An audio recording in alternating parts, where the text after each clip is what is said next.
channel, our LinkedIn page, Twitter, basically anything you can subscribe to that relates to our group.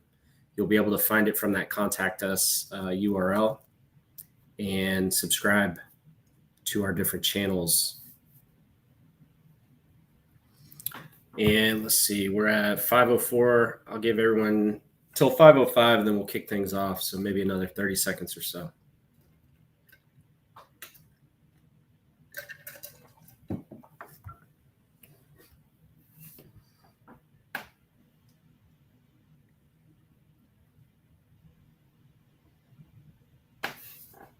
All right. Did Abe say he was coming?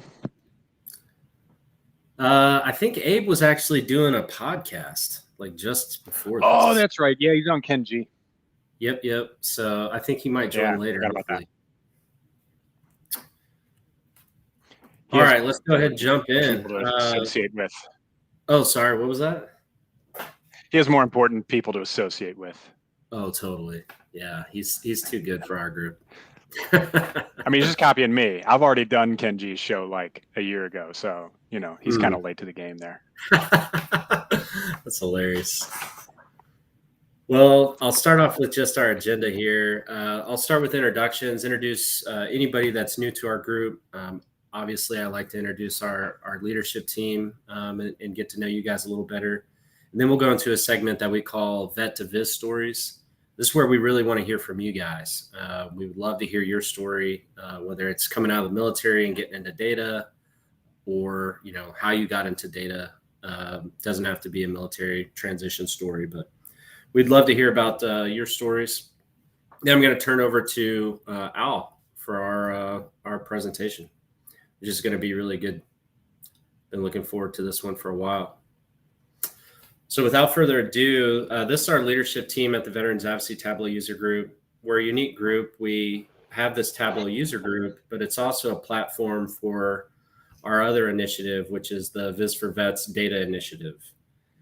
You can go to our website, but basically within that Viz for Vets Data Initiative, it's a challenge where we visualize veteran-related issues using data and Tableau and data visualization. So what a better way to bring awareness to some of the issues that veterans face than data visualization. So you guys can join our challenges. We post new data sets. We have a blog on there. We're pretty active on the blog. So definitely check out our website. I'm Ethan Lang. I'm the Director of Analytics Engineering at Playfair Data. A little bit about myself. Playfair Data is consultancy, so we work with clients all over the world. It's a lot of fun. Love doing what I do. I'm a Tableau user group ambassador as well. So I've been using Tableau for about 10 years now. Since I think I got started, it was 9.0 or 9.0. So been using Tableau quite a while. Love Tableau. I think it's probably the best data visualization tool out there in the market right now. Do all kinds of fancy stuff with it. Just kicked off writing a book about Tableau, which is really exciting. More to come on that. Let's see. We have Chris on the line. Chris, you want to introduce yourself? Yeah, Chris Orrego. I work in the federal government. I just got my 20-year pin, which is crazy. And I work in analytics, more of the engineering side of the house. I lead a team of program analysts at the EPA OIG, where we're looking at all sorts of data. Every day is pretty much different in terms of like what data we're looking at. We can go from financial to spatial to all sorts of other things. Started working with Tableau in probably heavily in 2018 timeframe. I work in both Tableau in my free time, and I do a lot of Power BI work as well. Marine, worked at the VA for a long time. That's how I met Tim. And then switched over to the OIG community around 2021 and been there ever since doing analytics. Perfect. And then I'll just give a brief intro of our other two leads. I don't know if they're on the line. I personally cannot see the or the attendee list right now, but Tim is an Air Force veteran. He works for the FAA in the commercial space industry. So anything with like SpaceX and all that fun stuff, that's Tim's doing a lot of that stuff. And then we have Abe. Abe is also in consulting. He's been with our group for about a year and a half now as a co-lead. And yeah, we all have a little bit of Tableau experience, but we all bring a little bit of different experiences to the table as well. Obviously, we're here for you. So if there's anything that you guys need from us or the group, feel free to reach out to any one of us at any time. We're happy to help either mentor you or give you advice on whether it's career or picking my brain about Tableau or Chris's brain about data engineering, anything like that. We're happy to help any way we can. All right, this is probably my favorite part other than hearing Al's presentation later, but we really want to open it up and hear from you guys. We'd love to hear how you got into, data visualization or using Tableau or just being in the data industry altogether. But I'll kind of open it up to anyone in the audience that wants to share their own story.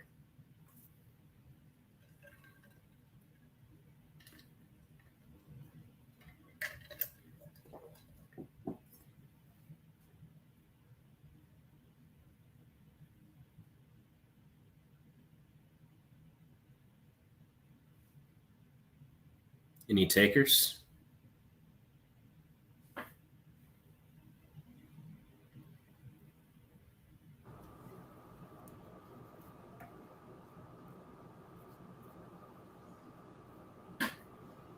I got a story. I mean, I've already told mine, but I kind of put it on LinkedIn today. So I'll tell you how I actually transitioned to data.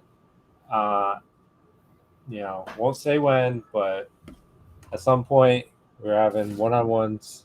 Director calls me in and tells me you got to get out or get up.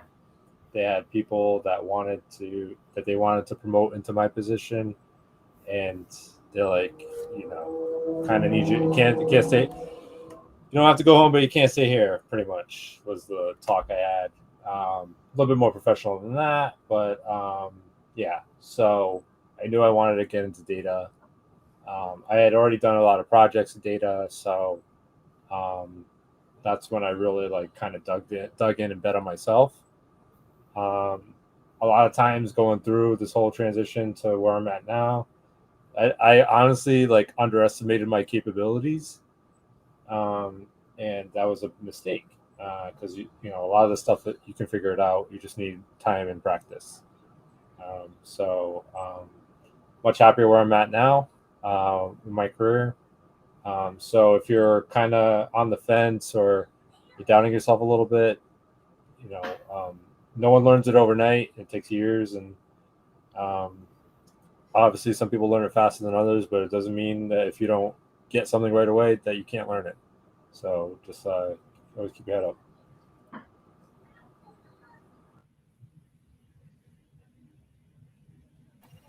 I'll go ahead and say something then.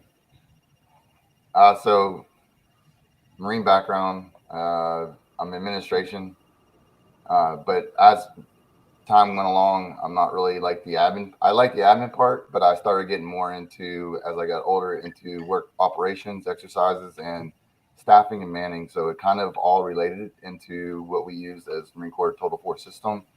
So I got very comfortable and used to using almost like SQL, but in our case with IBM, with Cognos situation. So it really grasped to the technology piece. And as I got closer to transitioning, a lot of my buddies that have already been out said, you definitely don't want to go into HR. You're probably going to enjoy going into the analytics or workforce or HRIS type systems. And that's where you'll probably find your best journey. So that's how I kind of got into this. I got out and retired in middle of COVID, which was probably dumb on my spot, but I decided to get out, and I was in Okinawa, Japan after living there for 8 years. But I was posed with a position with a defense contractor to stay over there in Japan, and it was in line with what I was shooting for. So I was workforce analytics, so I was using we were going to go into Tableau, but Tableau is very costly, and Marine Corps always wants to stay with the cheapest things, so they stuck with Power BI.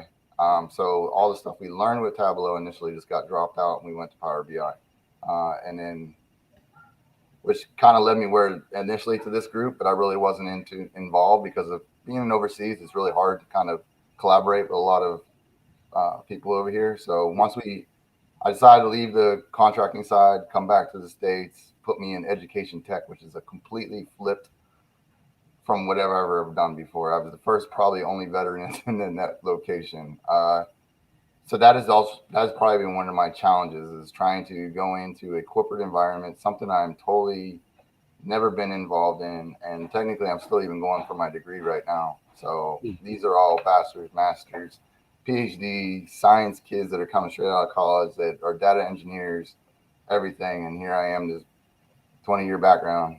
But my soft skills is where I really found out pays off and paid off really heavily within that market. And I could just see that the managers that were in my situation right now, they might be around my age, but they definitely, you can tell that they are still challenged a lot in regards to it. And there's, I think, being in military, but being in where I've been in many parts of the MAGTF, I've seen and experienced a lot of things. So I've kind of dealt with people, and being an admin and doing EOA for 3 years, I really can manage people in many different situations. So I think that's where I kind of faced a little bit of challenges, but at the same time, I think I was able to overcome it. And also because I like my technology, the problem is that I tried to come rushing into this way too hard. I was really good at Excel, I was good with all these other programs, but I tried to jump in doing two different things. So I tried doing Python, SQL, and then I tried to do Power BI and Tableau. So I just kind of overkilled my brain of trying to do it, plus college courses where I'm going for business data analytics. So I'm just kind of cramming everything I can, and I'm realizing more and more that just need to focus more attention on one coding area and one platform for BI. So my transitioning went pretty well for the most part. And I've been out now for almost 4 years now. So I'm actually getting ready, because of the toxic environment that I'm in.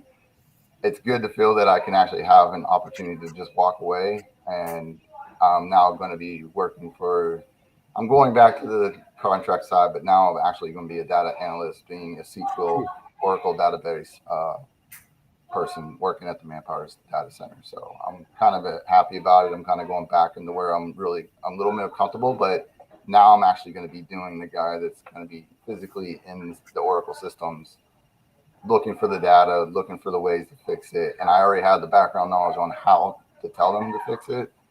That's where my suit was platformed around, but now I'm actually doing the actual technical part, which is great.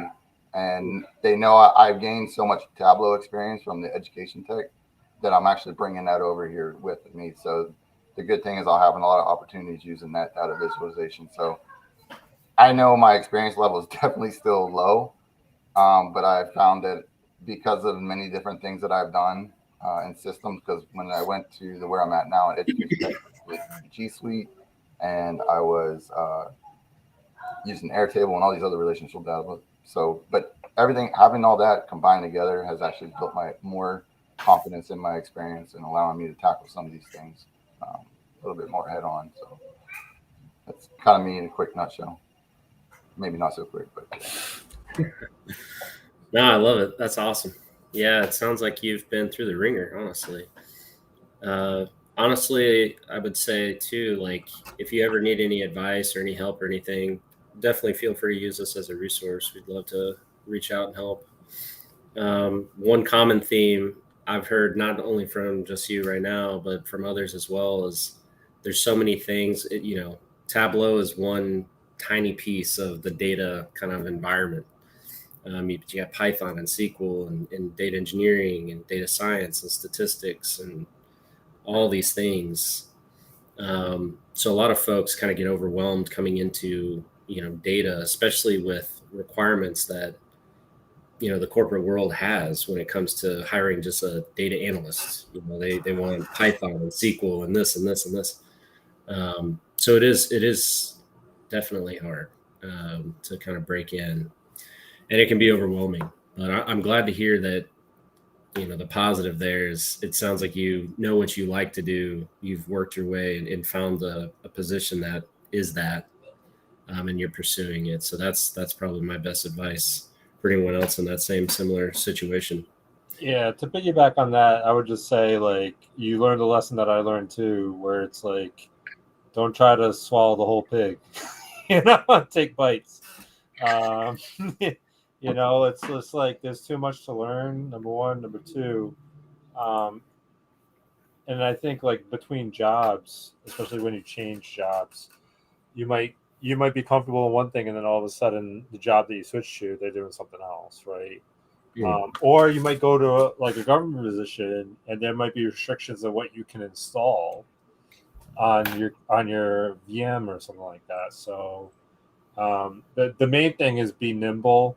But if you have a lot of domain knowledge like you do, like that's usually pretty gold.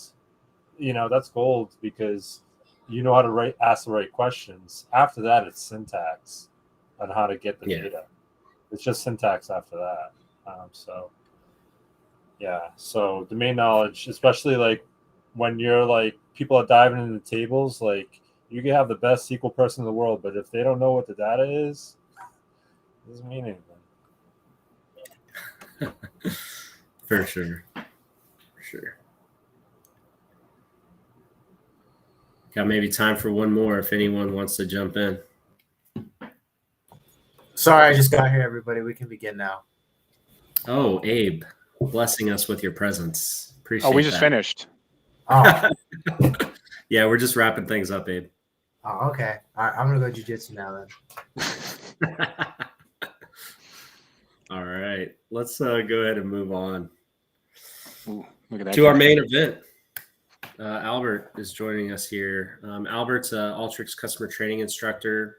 He's the mastermind behind hashtag LinkedIn Hard Mode. If you guys haven't participated in that, it is hard, as the name implies.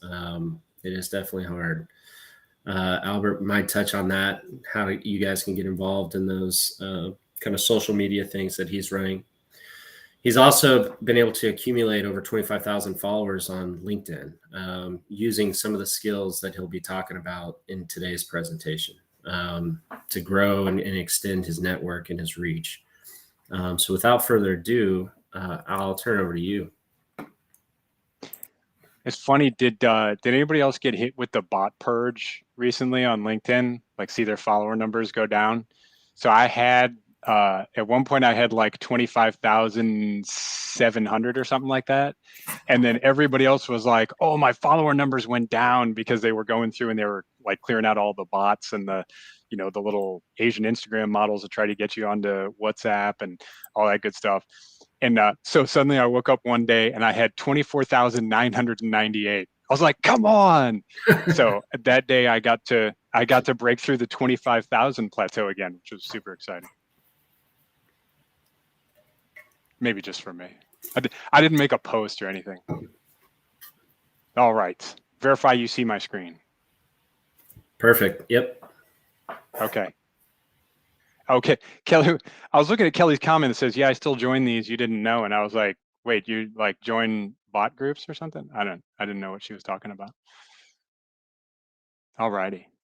Yeah, so I have come up with a totally new talk. Kelly was asking me if I was going to do the same one again. No, I got so sick of that one. It needs a complete revamp. There's parts of it that I look at and it's not cringe so much. I still like the talk. It's a good subject, but there's just so many different things I've learned and it's been a long time since I revamped it. So maybe if we go another year and I get invited back and I don't drop too many F-bombs here today or insult too many people, then I can revise that one and like update it for a new generation. But I have a whole new slideshow. Now, I will give you one brief caveat. This slideshow is a work in progress. And by that, I mean, I was actually sitting there typing speaker notes while we were doing the vet to viz portion. So please be kind. I am kind of a professional speaker, which is really weird to say. But yeah, anyway, so let's see how it goes. What's the worst that could happen? So this talk is titled 6 Degrees of Network and Branding, and it took me like 3 beers to come up with that title. So I sat down and I realized that it was literally about 2 years on the clock that I went from Marine artillery and just trying desperately to figure out how to get into this data realm and how do I meet people? Who do I need to know? What do I need to be? What should I look like? How should I train? And go from there to getting hired on at Alteryx, which was a dream job to the point that I couldn't even have fathomed that, hey, in 2 years, this is what I'm going to be doing. It wasn't even really in my realm of possibility. I didn't know that the job was there. But yeah, it was a good 2-year stretch. And just looking back on it, I managed to nug down a bunch of stories, which Abe is totally sick of hearing because he has heard all of these stories multiple times and he knows many of these people personally. But all of these stories I could nug down to 6 people. And so 6 degrees is just kind of one of those cool things. And so I said, hey, it's a snappy title. Let's go with it. So yeah, let's dig in. Oh, did I unshare? Son of a. This is why we can't have nice things.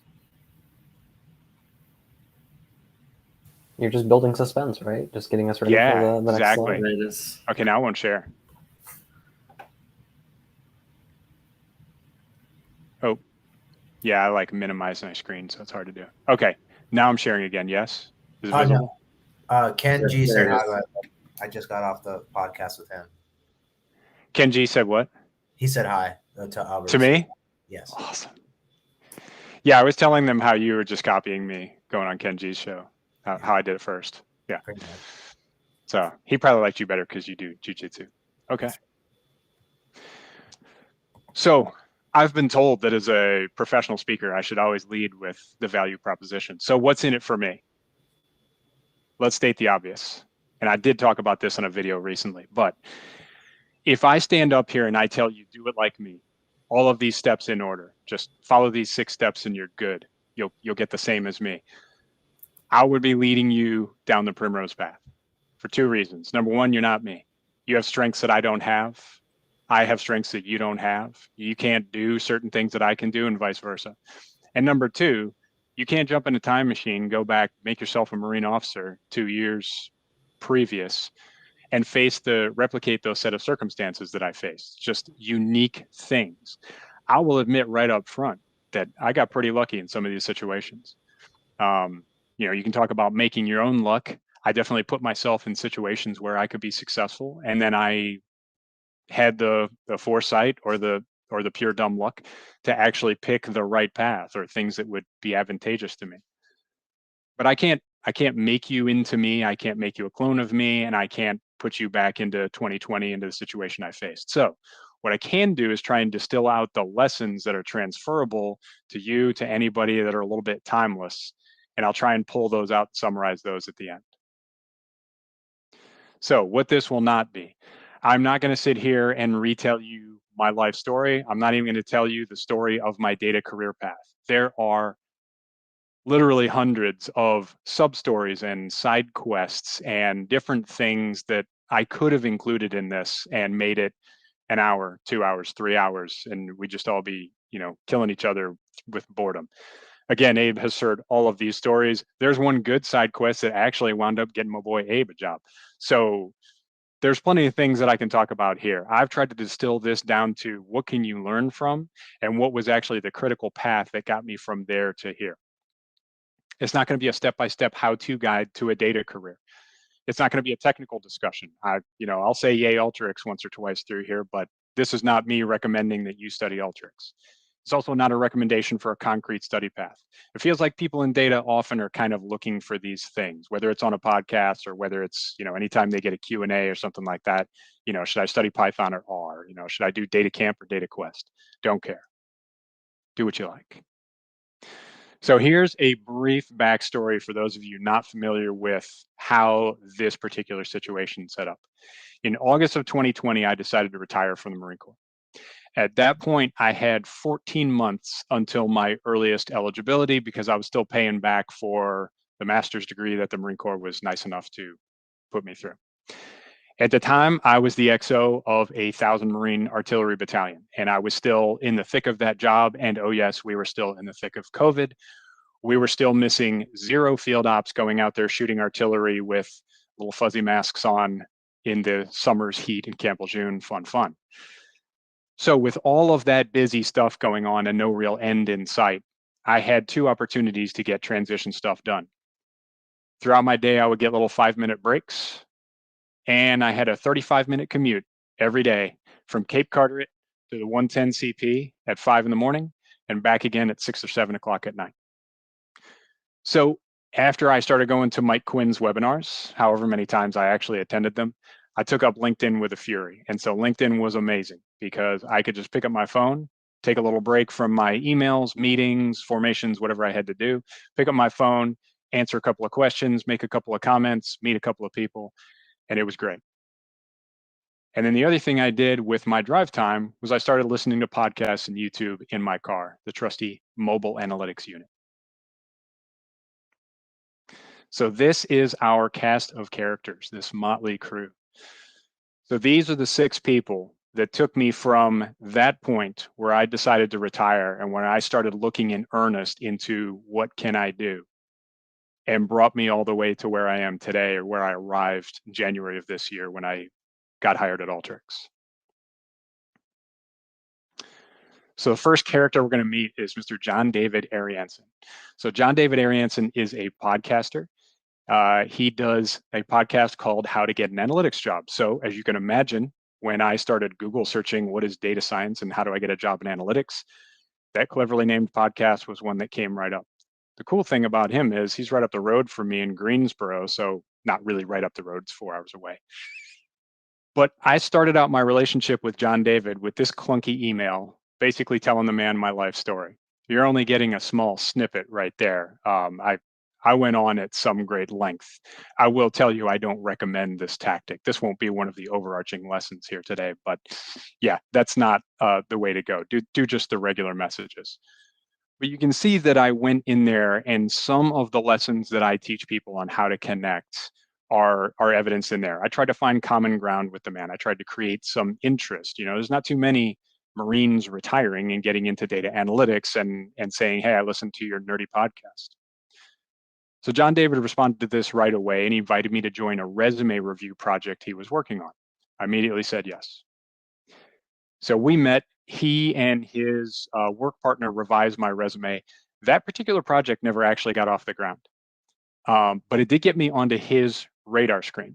So when I popped up again on his radar screen at the end of that year, and he was hard up for guests on his podcast, he invited me on to tell my story. So my first appearance happened because he saw one of my LinkedIn posts talking about how my metrics had shot up after one of Mike Quinn's webinars. So you can see the graphic that I posted on LinkedIn there, and there's him leading into the guest spot talking about that post and what I was doing. And you can see the numbers themselves are actually pretty pedestrian. I mean, like I didn't even top 200 views. If I got those kind of numbers now, I'd probably cry myself to sleep. But the visual is pretty compelling, and that's what caught his interest and his attention. And, you know, hey, when you don't have too many podcast guests, you'll kind of take whatever you can get. So as a data-driven post, so it was appropriate for the context. And then through that and through listening to Mike and his networking and branding advice, I started rebranding myself as a transitioning service member. And I remember at one point in my headline, I put in the word veteran instead of 110XO or Marine Major, or think in that you can, if you squint real close, you can see on that post, it still says Marine Officer. Shortly after that, I said, you know what, I'm a veteran, a year out from retiring.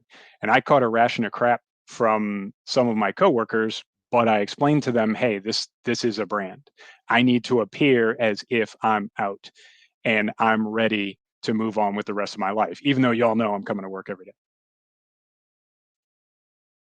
So there's me appearing on the show. There's me in my old house where I didn't have an office yet. So that is, in fact, my master bedroom in the background. So he had me on to tell my story.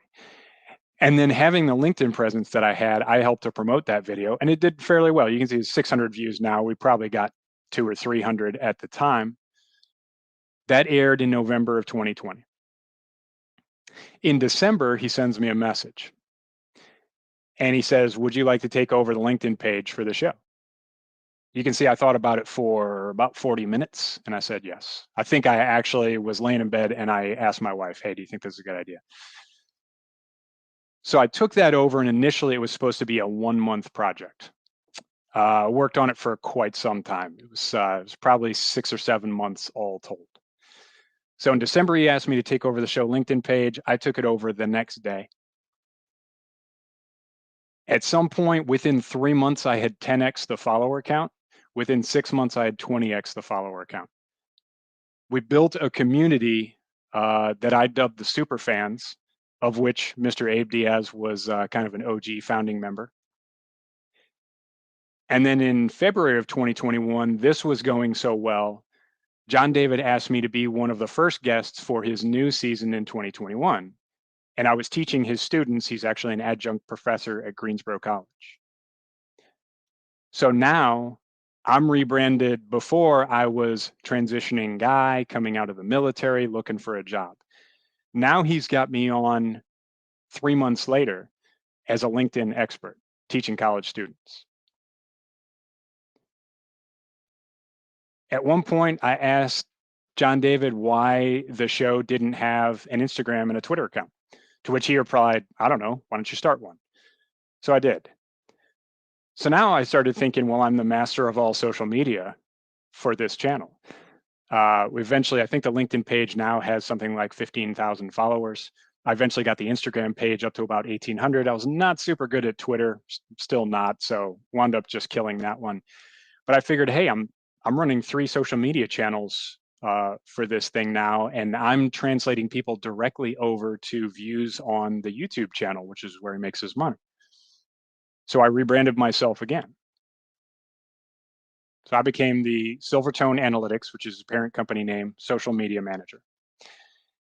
Now I knew this was going to get opened up for a little bit of ridicule, because here I was kind of nominally some sort of intern or, gopher. I was creating content for the LinkedIn page. And then because I had started an Instagram and Twitter account, I said, aha, I am the social media manager. John David actually laughed probably the first 2 or 3 times he saw that. He mentioned it on the podcast once in a joking manner, but he didn't tell me to take it down. And I soon realized that I was actually living up to the title, because I started getting involved with the show. And I started cultivating that community, bringing people on, collecting questions from Abe and others in the community. And I lived up to that title. After a while, I started actually getting paid for it. So we started getting endorsements and sponsorships for the show. And it was small amounts of money, couple $100 here and there, relationships, some free stuff from an e-learning platform. Generally, John David would just tell me, hey, you can just go ahead and keep that money. So I was getting sort of nominally paid under the table to be the social media manager for how to get an analytics job in Silvertone Analytics.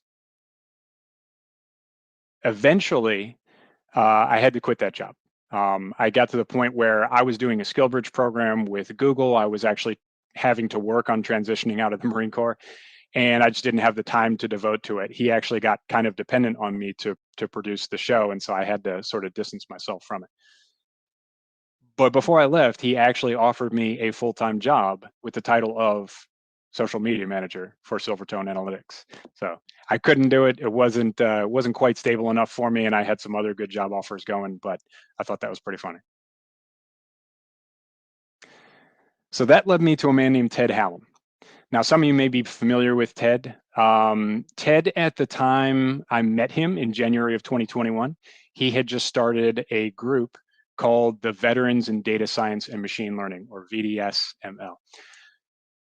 Now, Ted and I had met briefly prior, and he had seen the success that I built with the LinkedIn page for how to get an analytics job, and he wanted the same effects for the Vets in Data Science. And so I talked to him about it, and I figured I could handle it, maybe. So I said yes. Now, at the time, there was really no obvious benefit to me. It really didn't do anything for me that I wasn't already doing on analytics job. I was running these both at the same time. I really didn't have very much time to spare on it. It was kind of doubling my content creation workload. But I figured it was something I could do that was good for the veteran community in data. I was not familiar with any real good paths for veterans to get into data, and so this seemed like a good idea the way he briefed it. Now, Ted doesn't actually factor super heavily into this story. I did get his permission to use his name, image, and likeness here. He and I wound up a couple months later. We didn't really see eye to eye on creative matters, so we kind of parted ways on this arrangement. We remain friends. We've provided some benefit to each other over the years. I actually appeared as a guest on his podcast later that year, and I've done some mentorship arrangements with some of the people in the group.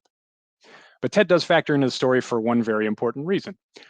One of my responsibilities, if you will, while I was running the LinkedIn page and the LinkedIn groups for this community, was I had to tell non-veterans that they couldn't join.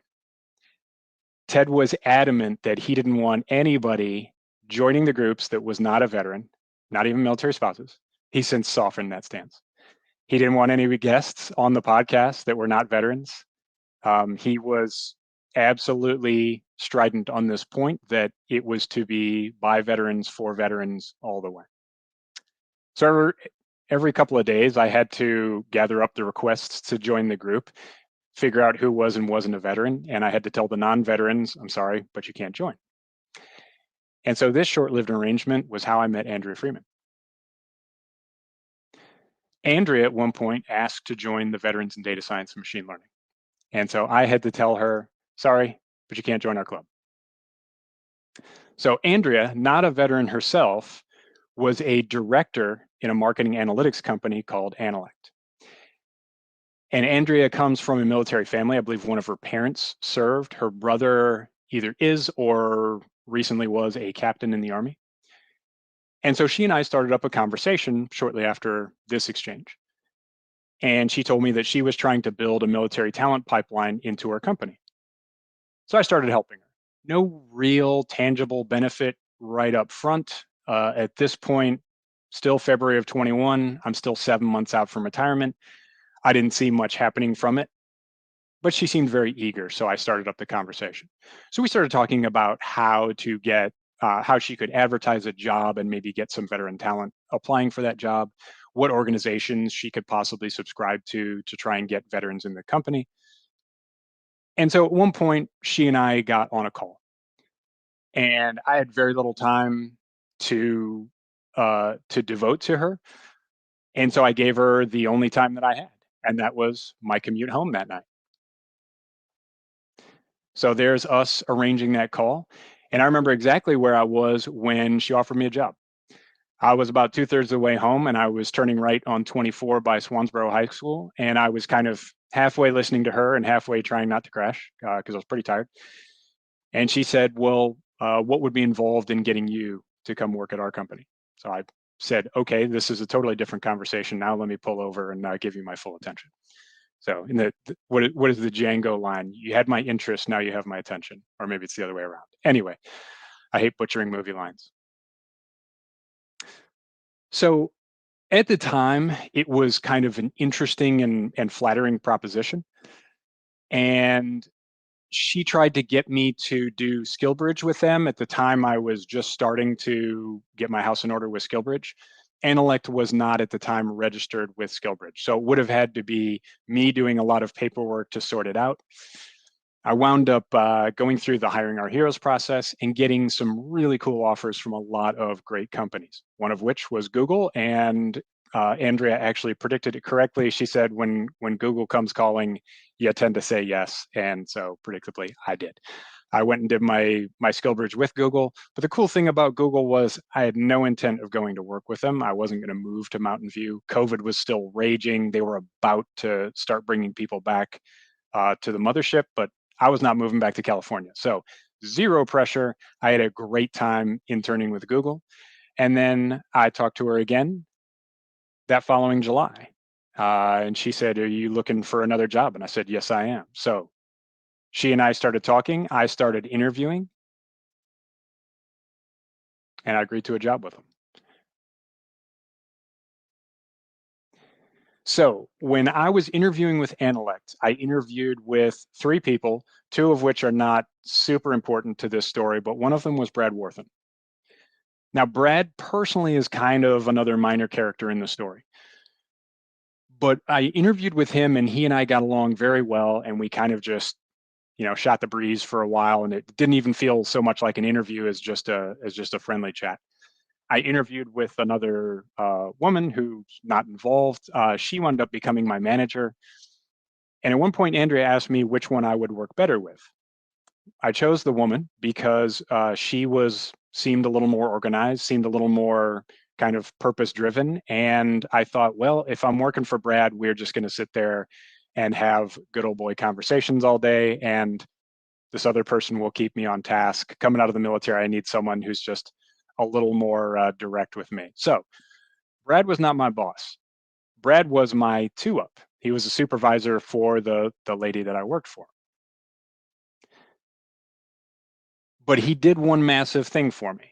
And that was after about a month of working at the company and feeling the pain of Excel mashing and just doing the same procedures over and over, Brad introduced me to a thing called Alteryx. Now, I'm gonna put this nicely. Brad was not terribly skilled at Alteryx. He got by. He knew the kind of very basic blocking and tackling. But he did demonstrate for me, he did get me kind of dragging and dropping my first tools onto a tool palette. And so I was immediately off and running. So just like Anakin and Obi-Wan, the student soon surpassed the master. A couple weeks later, I was actually teaching Brad how to improve a lot of his workflows that he had been struggling with for some time. Now, Brad was important for one other reason, and that was that he encouraged me to brand myself as the Alteryx expert within Analect, which was kind of funny because there were some other people within Analect that actually were really good at Alteryx. They just didn't use it quite as often as I did. Once I accepted that title, that mantle as the subject matter expert, I started to claim every Alteryx project that came along. And once my name got kind of synonymous with the system within those 4 walls, all the difficult projects that came along in Alteryx automatically were associated with me. And so they started getting to be bigger and bigger companies. At one point, I spent 2 weeks working on a project for Nissan. The projects got more and more difficult. They got more and more time consuming, and they started taking me away from marketing analytics work more and more. This actually down the road created a little bit of friction with Brad because he was the guy that was in charge of certification. So when I started getting Alteryx certs, he was very pleased. When I started blowing off all of the other BI programs that they had in order to only work with Alteryx, then it became a bit of a problem because he was trying to get people to certify in a Salesforce platform that we were contracted with. And so I didn't like the Salesforce platform. I didn't think it was a great one to work with. And so I just kept gravitating towards Alteryx projects as much as I could. But he did encourage me to niche down, and he did encourage me to brand myself and claim that role as the Alteryx expert within the company. Eventually, in, I believe, March of 22, project came along for a media corporate client. And I won't say their name, but it rhymes with Schmizny, and they make cartoons and they own Star Wars. So the project was a massive Alteryx workflow that fed their main streaming title marketing report. And the Alteryx leadership came to me and they showed me this workflow. And I mean, it was a stinking Picasso. This thing was a Frankenstein's monster that had been built over the course of 3 years. And it had like 3 heads that would like counteract each other, and everything was just inefficient. It was just a mess all over the place. It had 4,000 tools involved on one canvas. And they showed it to me, and I kind of panned and scrolled all over the screen and took stock of it. And they said, "Can you handle this?" And I said, "Sure."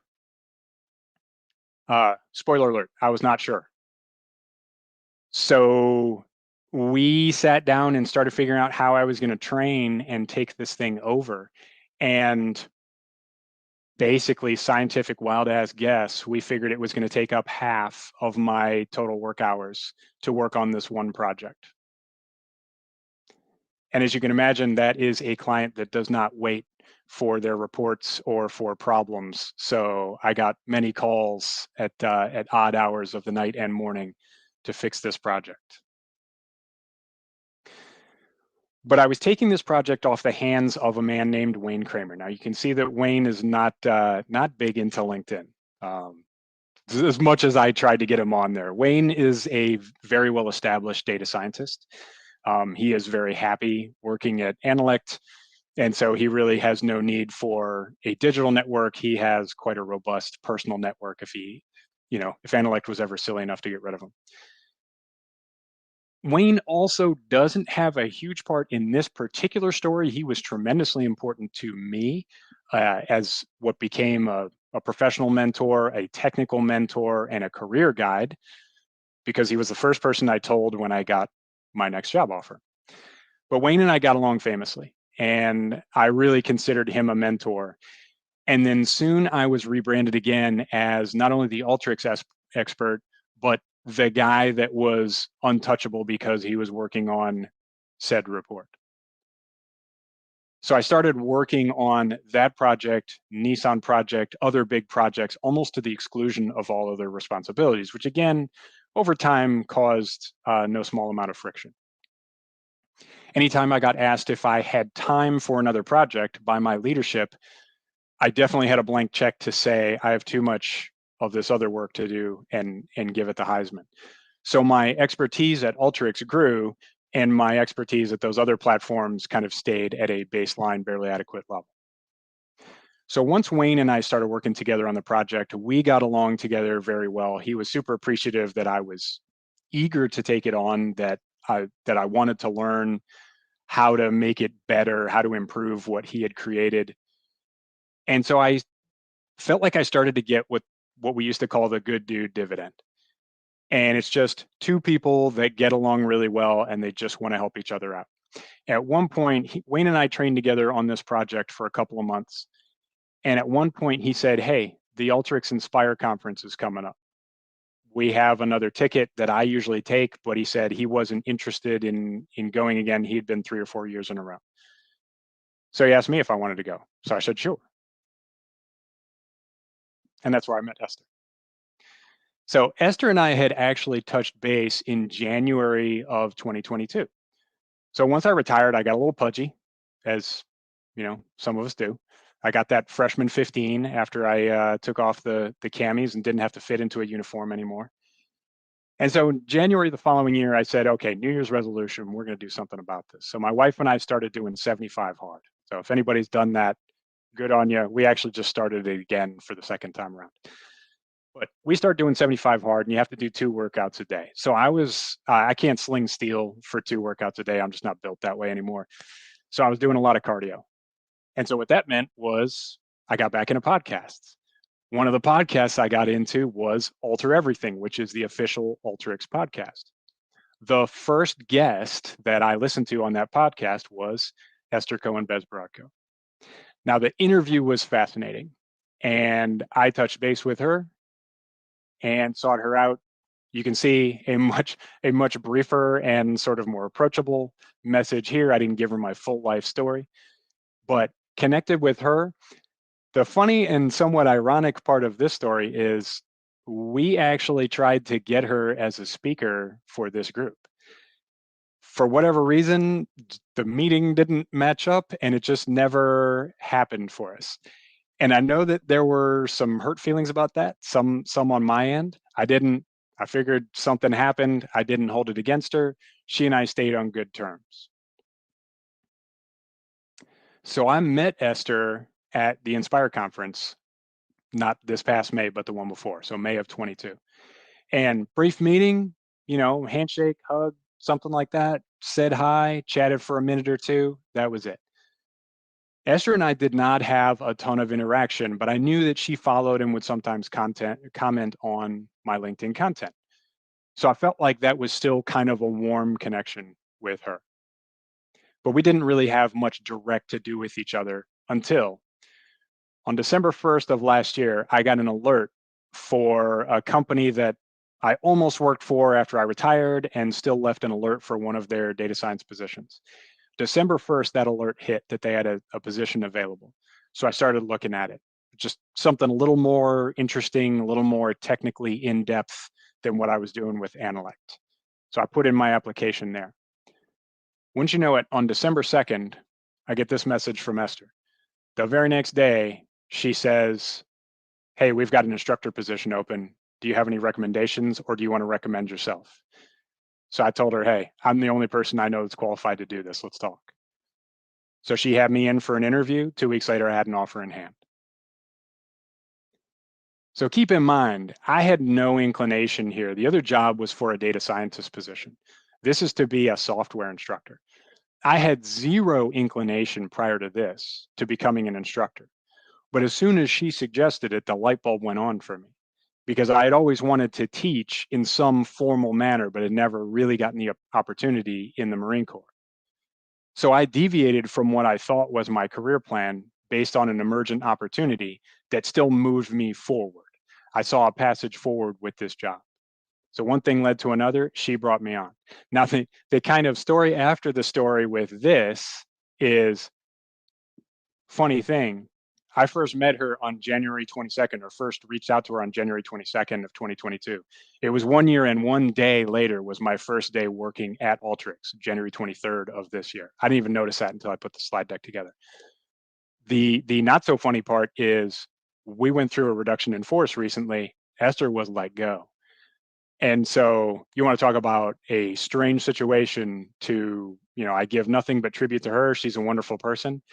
And now the job that she hired me for, she has now moved on from. So strange things happen.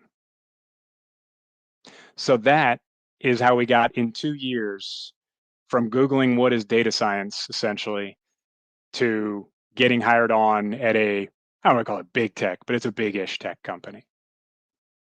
So all of that biographical or autobiographical stuff, depending on who's talking, brings me to these takeaways. So I've got some networking takeaways for you. I've got some branding takeaways for you. And there were a couple I couldn't kind of shoehorn into those square or round holes.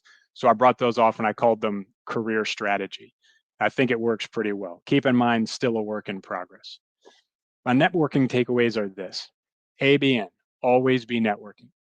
I met Esther when I was not looking for a job at all.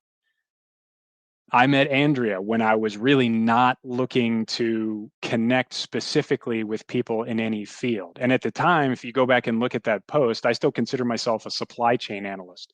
Marketing analytics was the furthest thing from my mind. It wound up being perfect for me and I loved it. But always be networking. It breaks my heart when I see people get a job and then they drop off LinkedIn for 6 months. And the next time you see them is, oh, I got fired. Here I am again. Best of luck, because your network is now cold. So you got to put in an appearance every once in a while. You got to talk to people every once in a while. Look up those old friends. Lean forward. You need to initiate contact. It's not enough. You can make a wonderful LinkedIn profile and you will get some inbound leads, but you're most likely not going to get the volume and the quality of people that you want to connect with unless you're reaching out to them. You initiate contact. You tell them why they're interesting and why you're interesting and why you should make a connection. I believe in targeted networking. I always talk about this.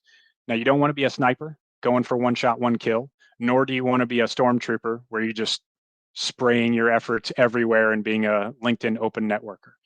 You want to cast out many lines. I love to talk about when you've got a patch in your yard, those of you that own a home, you've got that one patch where grass is just stubbornly refusing to grow.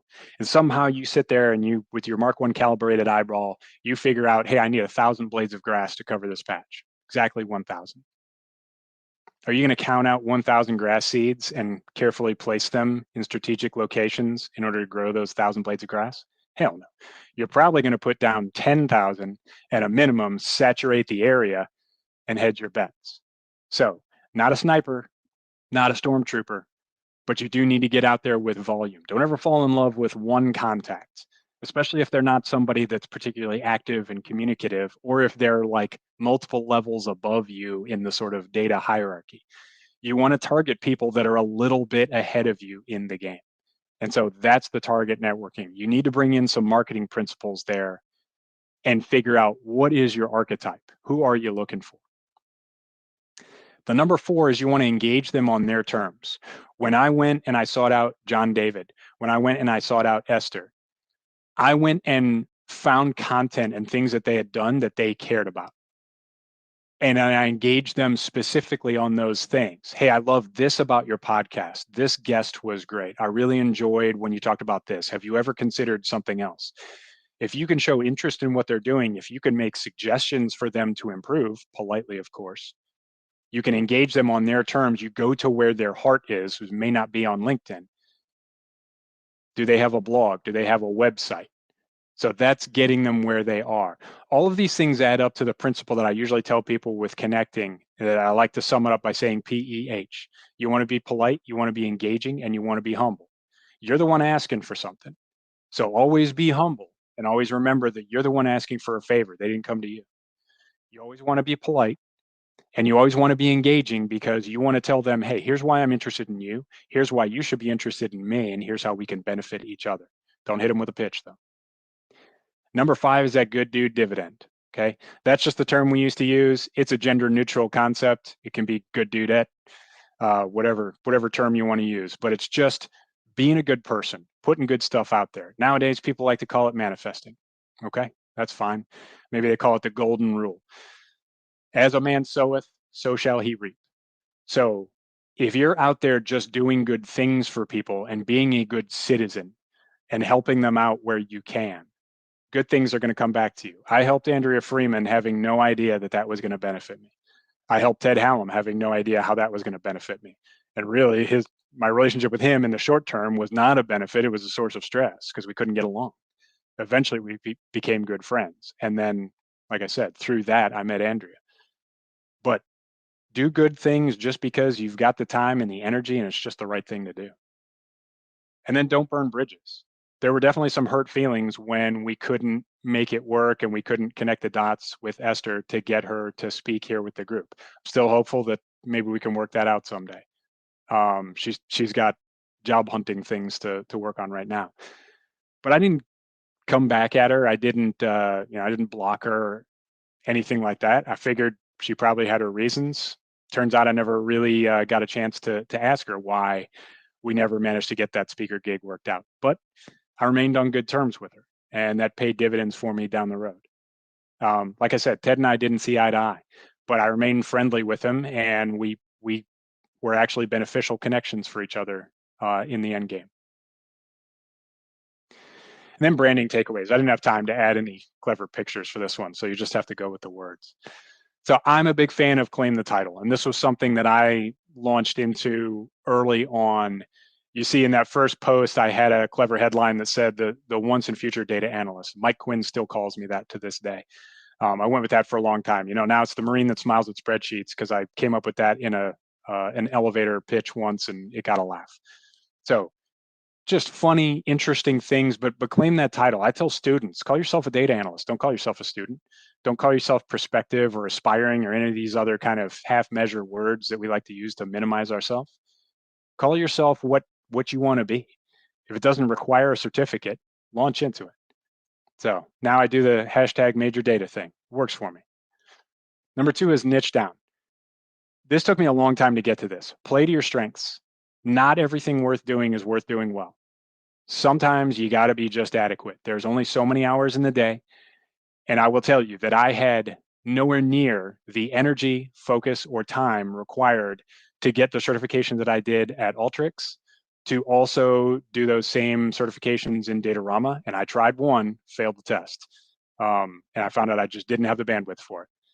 Trying to do Power BI, trying to certify in Tableau, it just would have been beyond me. I would have been sacrificing my life for that, much like I was back on deployment, and I'm not about that life anymore. So not everything worth doing is worth doing well. Sometimes you got to be adequate at some things, play to your strengths, and really accentuate the things that you're good at and the things that you find rewarding. Number 3, just say, I am that guy. If somebody comes to you and says, can you handle this? Is this, do you have the expertise for this? Don't underestimate your own ability to upskill and to learn on the job. So I am that guy. I am that gal. Go for it. The other thing I would say is volunteer before you feel ready. There were a lot of these particular steps that felt like a leap to me. There was a lot of times where I was kind of bogged down making content and, playing with people on LinkedIn. And in the back of my mind, I'm thinking, I'm really not, I'm not doing my homework on data camp right now. I'm not, I'm not getting that next certificate. I should be on Coursera. I should be doing something to upskill myself. In hindsight, it all wound up being the right decision. At the time, I was not sure. And so there were a lot of those offers where they came in and they said, hey, can you do this? And in the back of my mind, I'm going, I don't know, can I? But my urge to you is volunteer before you feel ready, and get a bit more into this in the career strategy. The last thing I would say is don't be afraid of mockery. There were things that I did that are kind of silly. A couple of people here were in my classes at Inspire. Tanushree can tell you that I had people up there with their hands in the air doing this thing I call the quick draw, where you like drop to your keyboard and do hotkeys and Alteryx. It's silly. It's stupid. I had no idea if it was going to work. Honestly, in one class, it worked like gangbusters, and I tried it again, and they looked at me like I was an idiot. So you have to be okay with that. When I called myself social media manager, I knew I was going to get a ration of crap coming in for that. I knew it was silly, but you do it anyway. When I was a kid, I would have these tremendous creative ideas, and I was terrified of getting up in front of the class. And so I would have these amazing creative ideas. It's just, how I could do these class presentations and how I could act things out and, do all sorts of artistic stuff. And I would chicken out every time because I was just that afraid that somebody was going to laugh. And so you got to get past that. You've got to dare to be remarkable. They're not all going to work out, but some of them will. So the ones that I couldn't fit in there, career strategy. Deviate from the plan when the time is right. Your career path should not be rigid, I believe. It doesn't work that way for me. So Eisenhower said what? Plans are useless, planning is essential. By planning, you have a base to pivot from. And then we know that no plan survives first contact with the enemy. So as soon as you get out there and the bullets start flying and you can't go to the left, you go to the right instead. So when the time is right, you deviate from the plan. When that opportunity presents itself, you say yes. And that leads into always accept opportunities if you think you can handle it and they move you forward. I had no idea that I was headed for a job as an instructor. I had no idea that I would get a chance to improve my public speaking abilities, that I would be getting up in front of 1,200 students at Inspire this past May. But it happened. And as soon as I heard it, I said, that's it. That's going to move me forward. So that's what I have for you. In conclusion, be bold, put yourself out there, have some stinking confidence. Don't let that imposter syndrome steal your joy. And just honestly think to yourself, this is kind of tongue in cheek, but I said this to myself before every single class I taught in Inspire. What's the worst that could happen? I screw up, I forget my notes, there's a long pause, it's a little awkward, somebody coughs, and then I'll get right back on it. So when you think about that, it doesn't seem that bad. Whew. Did I hit my time hack? Probably not. Oh, sorry, I was awkwardly slow clapping. Appreciate you, brother. All right, let me put y'all back on the Senator monitor again. What do you guys got? Oh, we didn't drop any numbers. Kelly had to leave, but we actually have more attendees now than when I started. Dang, I don't think that's ever happened before. I think we broke a record here. That's good. It lives forever on YouTube, right? That's right. All right, what do you guys think? What can I improve? So Al, this is Tim. What's up, Tim? So how could you transfer personal branding to perhaps like, I don't know, growing, say, a veterans data analytics group such as this one? Like a Tableau user group? Yeah. Oof. That is, I tell you, I have done a terrible job. And I knew when I came off of how to get an analytics job, I was like, man, I really should write down a lot of this stuff, because the learning over that probably 8 months that I really worked on it was tremendous. And I just have never, life got in the way and I had to transition. I just never gotten around to it. But it's tough. There is like promoting an entity or an organization is a whole different ball game. The personal tricks and the face-to-face, kind of the virtual face-to-face engagement that works for people does not work for organizations very well. So there's kind of a whole different science to it. I barely got to the point where I was good at it. And then I've started a couple on my own, and it's just, I've never had the energy and the time to put into it. By the end of working on an analytics job, is like, oh no, you're gonna have to pay me a whole lot more to get me to do this, because this is a lot of work. Yeah, it's tough. You've got to. The one thing that I would say that I really remember is if you leverage the organizational and the personal in tandem. And I feel like y'all running the group do a pretty good job of that when it's time for a talk or a meeting. I feel like it's got to be a bit more consistent. That if you can, do you have an org page, or is it just the group? Like a website? Yeah, you can make a business page on LinkedIn for the organization. Yeah, we have a group page linked. Okay.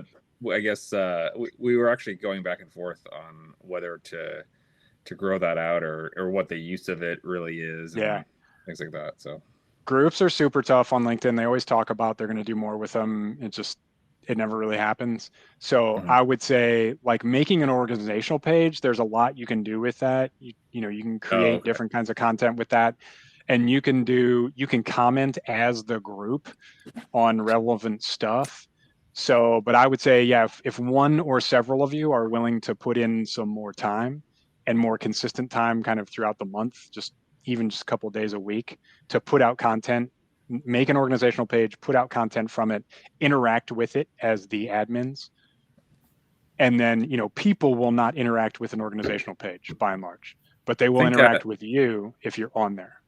Yeah, I think Abe has a lot of time on his hands right now, so they can. Oh, too soon. I supposedly had my first day at work today. So time is about to be scarce. Right. Just kidding. We love you. No, I appreciate that. Because no worries. Many times we've actually been told, and we appreciate the feedback, that we actually have a branding problem. So we're trying to get past that and seeing what direction we're actually going in with this whole thing. So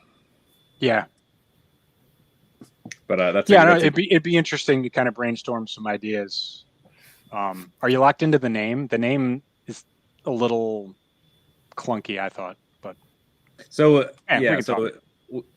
we can go offline at some point, but just real quick, it used to be called Veterans Tableau User Group, but then people were like, well, I'm not a veteran, I can't join, so then we changed it to Advocacy. Okay, so you're right, it doesn't roll off the tongue. Could be Veterans and Allies. You wouldn't have to change anything, and then it would, it's kind of, that's kind of the accepted and known terminology of, hey, you're not part of the group, but you're with us.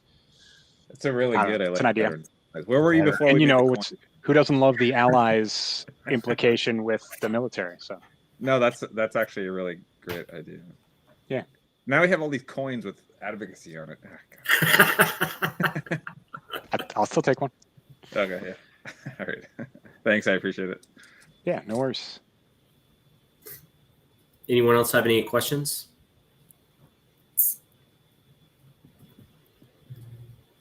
Let me take my Q&A. I'll throw a question. Albert, how would you recommend reaching out to people in a way that is sincere, or maybe doesn't come across as very kind of formulaic or very flat? Like, I find a lot of those. Funny you ask that, Arthur. I have a YouTube video with like 1,400 views that talks exactly about that. Yeah, if you just go search my name on YouTube, That's one. I don't have that many. I got like 30 some videos, but yeah, that was like my biggest one. Probably because Luke Bruce got on it and endorsed it, and so all of his little followers came on and watched it. But yeah, it's also you can see how overweight I was before I started 75 hard last year. So no, it's there's kind of a science to it, and you're restricted by 300 characters, so you can really get like 6 or 7 kind of brief sentences out of that space. But yeah, the thing that I recommend is just give them a polite greeting. Make sure you spell their name right, especially if it's one of our non-Anglo-Saxon type folks where the autocorrect tends to mess with their name, especially in data. We got a lot of Indian people, and autocorrect does wacky things with y'all's names. So yeah, make sure you spell their name right. Polite greeting, and then just who are you and why are you interested in them. So just create, if you've got some sort of common thread, if you went to the same school, if you're both veterans, if you're whatever, touch on that, and then just talk about, hey, what are you trying to do? Why are you networking? Yeah, don't pitch them on anything. Don't ask for a referral or resume review or anything. Your asks should be simple. Your ask is a connection. I'd like to connect with you and get to know you better. I mean, it comes off a little creepy sometimes, but yeah, just establish mutual interest and just be humble. I'd love to join your network. So I say that, me of the 25,000 followers, if I'm connecting with someone that has 500 followers, I ask to join their network. That to me is just good business. And so, if I'm reaching out and I'm sending the request, I'm the one asking for something. So I'm the one that needs to be humble. Gotcha. Thank you very much. Appreciate that. Yep. So I have a question. So if you want to talk about creating value, right? Because a lot of the posts I've noticed like kind of create value for people. Like this is something that's interesting or we think is interesting or somehow creates value for them. How do you bridge the gap between like making sure you don't do free work for people, but then also like actually doing something that's interesting that would create some type of value? It's honestly, it's like I gave you guys a script for these questions, just like, hey, how do you make me look good and like promote all of my stuff? So yeah, that is a great question, and it is difficult. So the balance that I've found, and this is, if you go on my YouTube channel, you'll see a couple of videos of me bitching about this very thing, people taking advantage of you. The balance that I've found is you've got to have a strategic plan.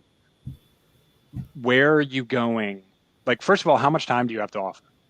Just name a number. Like, I literally have 3 hours a week that I can give to the veteran community, and I'm going to do it through this controlled channel. Veterati's cool because they will just, you just tell them what your time budget is and they will fill it.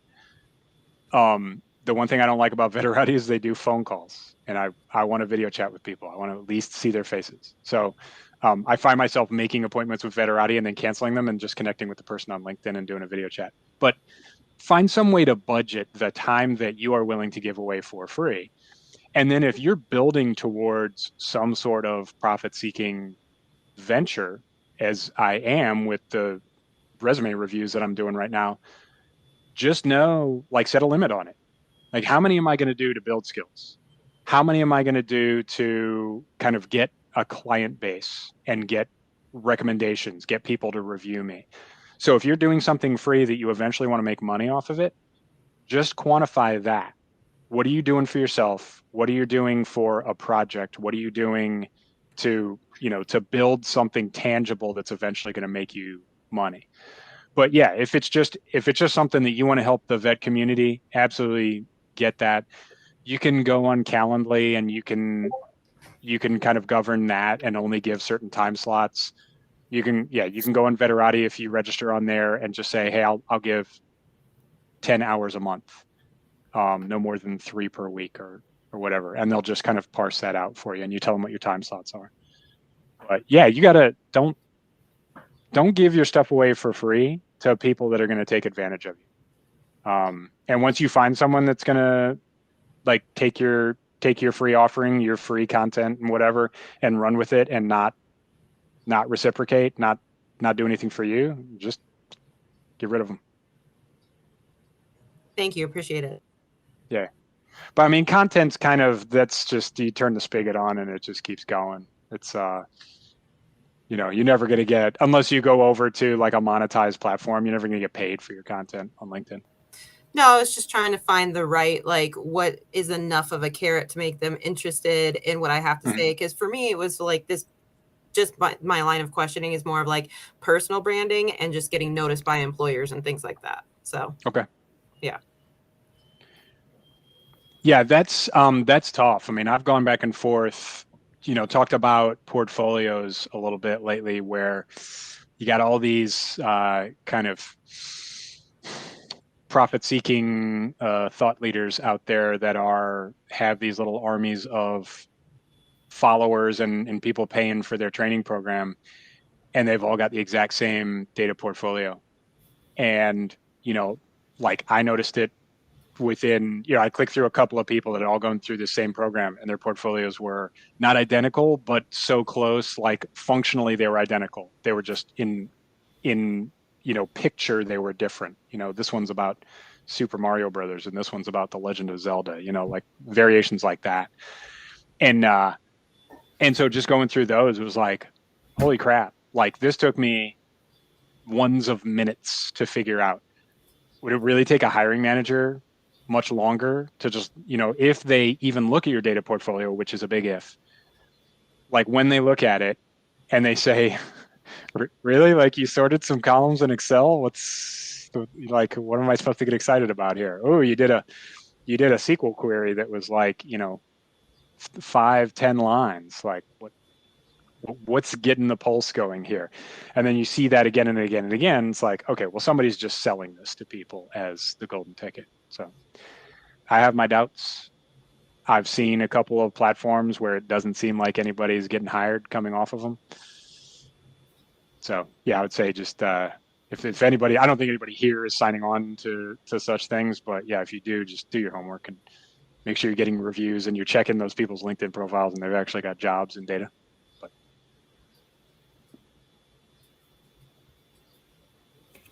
I got one, Albert.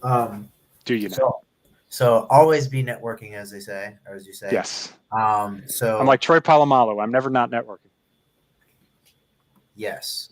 You're not a football fan. You don't know who that is. Troy Polamalu, everybody. Yeah, I know. He had the hair.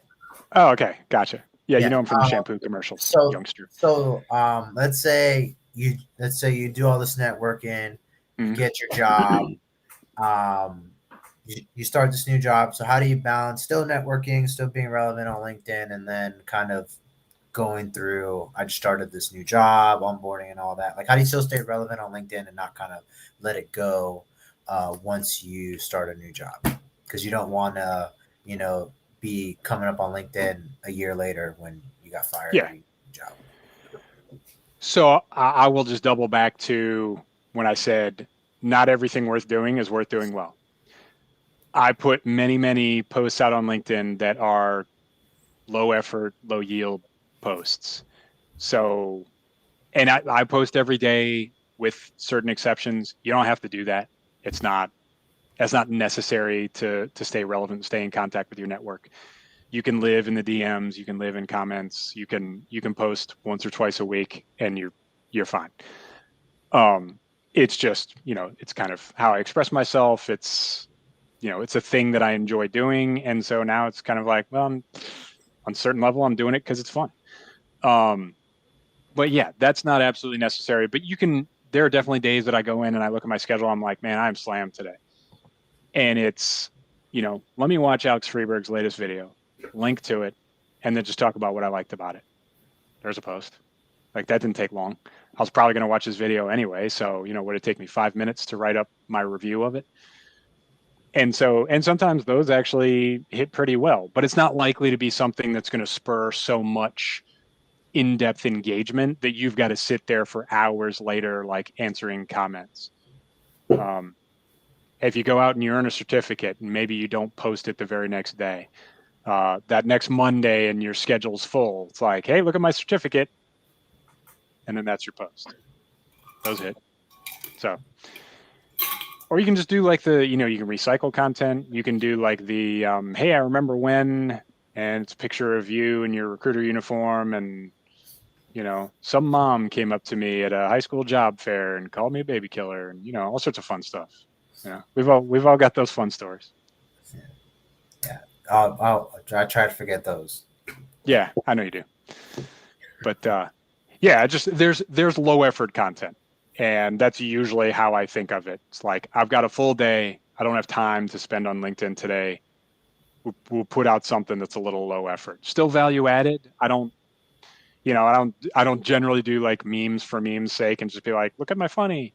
But yeah, usually sometimes if you put a GIF out there and it's just like, you start talking about some professional thing that's happening, but maybe it's just, paragraph, 10 lines or something, and the GIF is funny, it's going to get people to click like, and, you get some engagement off of that, but it's nothing that you're going to need to sit there and curate for the rest of the day. Yeah, it's better to do small stuff like that daily or every couple of days Yeah. than like one post a month. Yes, for sure.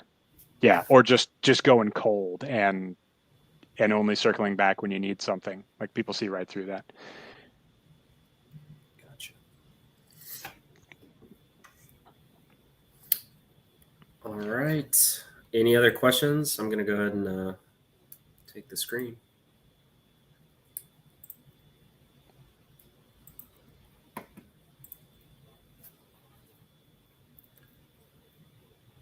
All right, folks. Well, just a few more things. If you haven't checked out our job board, definitely do so. This is something that Chris put together. It's in Power BI. It's fantastic, actually, but it accumulates a bunch of different websites together. It's filterable, but it filters to the most relevant jobs from all of these different websites, all in one spot. And it also updates on a daily basis. Is that right, Chris? Yeah, it's so it's got the USA jobs, so that's the federal jobs on the Power BI, and then below it has like really fine-tuned Google searches based on the buttons. So it's 5 buttons: SQL, Alteryx, Python, Tableau, Power BI. So whatever you're into, if you want to just click, if you want to look for a public sector job with the federal government, go to the USA Jobs Report. If you're looking for a private sector job and you're looking for remote, then it's the buttons down below. Yep, and you can just scan this QR code if you want to view the job board. It's also posted on our blog. We're also calling for speakers. So we have a lot of events. We typically do an event every month, but if you or anyone you know wants to come and do a presentation, feel free to reach out to me on LinkedIn. I'm happy to talk through that with you.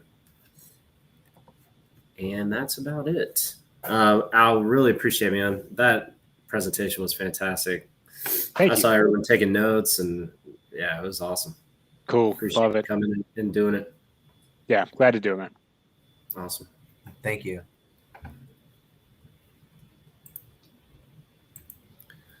Folks, that's all we got.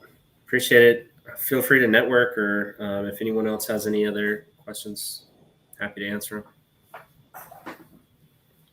Yeah, if we're not connected, send me a connection. Don't follow. Got to bypass the follow button. Is it okay if they skip? Don't add them a note. Don't add a note. If I recognize your name, then I'll accept. But that's a roll of the dice. I haven't memorized everybody. So. I am connected with most of the people here. So yeah. Well, thank you very much. Have a good night, guys. Appreciate it. Thanks, everybody. Take care. Thank you. Love you. Bye.